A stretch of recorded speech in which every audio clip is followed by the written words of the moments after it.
اللہ اللہ اللہ۔ جی فرمائیے سر، ہاتھ پہ ہاتھ دیے بغیر بیعت ہو جاتی ہے؟ ہاں ہاتھ پہ ہاتھ دیے بغیر بیعت ہو جاتی ہے؟ ہاں، اصل میں دیکھیے اس کو کہتے ہیں تصوف میں، طریقت میں بیعت عثمانی۔ مثلا کوئی شیخ کہیں دور رہتے، آپ ان کو خط لکھیں کہ میں آپ سے بیعت ہونا چاہتا ہوں، اور وہ آپ کو بیعت کر لیں اور شجرہ بھیج دیں اپنا، مگر ان میں وہ چاروں خاصیتیں موجود ہوں جو اعلیٰ حضرت فاضل بریلوی نے فتاوی افریقہ میں لکھی۔ سنی صحیح العقیدہ مسلمان، ضرورت کے مطابق علم، یعنی جب اس سے مسئلہ پوچھا جائے بغیر کسی مدد کے قرآن و سنت میں تلاش کر کے آپ کو بتا دے، پھر اس کے بعد تقوی پرہیزگاری، پھر اس کے بعد اس کا سلسلہ اتصال کے ساتھ حضور علیہ السلام تک پہنچ رہا، اس کا شیخ، پھر اس کا شیخ، پھر اس کا شیخ حضور علیہ السلام تک پہنچ رہا، یہ چار شرطیں موجود ہوں تو یوں غائبانہ بیعت جائز ہے۔ اس کی دلیل یہ ہے کہ صلح حدیبیہ کے موقع پر حضور علیہ الصلوۃ والسلام نے، کہا جاتا ہے کہ لگ بھگ 1500 صحابہ کرام علیہم رضوان، حدیبیہ ایک وادی ہے، ایک جگہ ہے، وہاں قیام فرمایا، اور حضور علیہ السلام نے اپنا نمائندہ، اپنا سفیر بنا کر حضرت عثمان غنی کو بھیجا مکہ والوں کے پاس، وہ ان سے مذاکرات کریں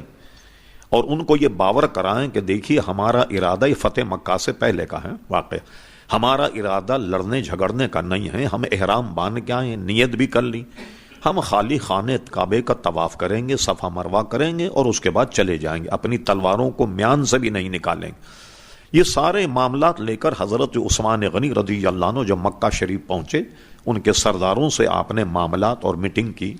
اور ان سے مذاکرات کی، انہوں نے منع کر دیا۔ اور ایک بات تو اس میں خاص یہ ہے، انہوں نے کہا عثمان جب تم احرام باندھے ہوئے اور آئے ہو تو تمہارے نبی اور ان کے اصحاب کو تو اجازت نہیں ہے، اب تم آ گئے ہو تو تم طواف کر لو۔ تو حضرت عثمان غنی فرمایا نہیں، جب تم ہمارے آقا کو اجازت نہیں دے تو میں کیسے طواف کروں؟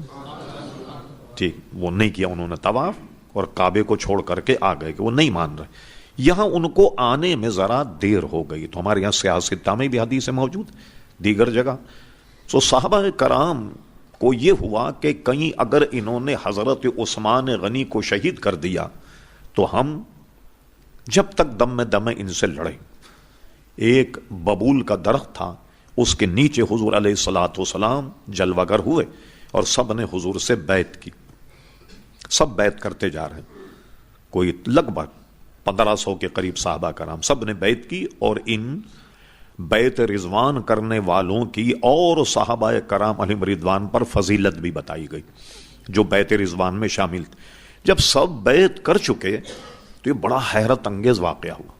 حضور علیہ السلام نے، اور یہ شرف ایک جزوی طور پر سوائے حضرت عثمان غنی کے کسی کو حاصل نہیں، اور یہ مسلم شریف میں حدیث آتی ہے۔ جو لوگ کہتے ہیں نا حضور کو پتہ ہی نہیں تھا وہ زندہ ہیں یا شہید کر دیے گئے، ورنہ بیعت کیوں ہوتی، تو یہ مسلم شریف کے الفاظ ہیں کہ حضرت عثمان کے متعلق فرما چونکہ وہ اللہ اور اس کے رسول کے کام میں مشغول ہیں، یہ دیکھو یہ میرا ہاتھ ہے اور یہ عثمان کا ہاتھ ہے، میں عثمان کی بیعت کرتا ہوں۔ اپنے ہی ہاتھ میں ہاتھ دے کر فرما میں عثمان کی بیعت کرتا ہوں، اور اس بیعت کا نقشہ رب کریم نے قرآن مجید میں بیان فرمایا، ان الذین یبایعونک انما یبایعون اللہ، میرے حبیب جنہوں نے یہ بیعت کی ہے یہ تمہارے ہاتھ پہ بیعت نہیں کی، انہوں نے تو اللہ کے دست قدرت پر بیعت کی۔ اور اس کے بعد فرمایا ید اللہ فوق ایدیہم، اور ان کے ہاتھوں پر بھی اللہ کا دست قدرت۔ تو اس دلیل سے اگر کوئی شیخ غائبانہ اپنے مرید کو بیعت کر لے تو اس کو طریقت اور تصوف کی اصطلاح میں بیعت عثمانی کہا جاتا ہے، یوں بھی اس کو اپنے پیر کا گویا فیض مل سکتا ہے۔ اور کون سا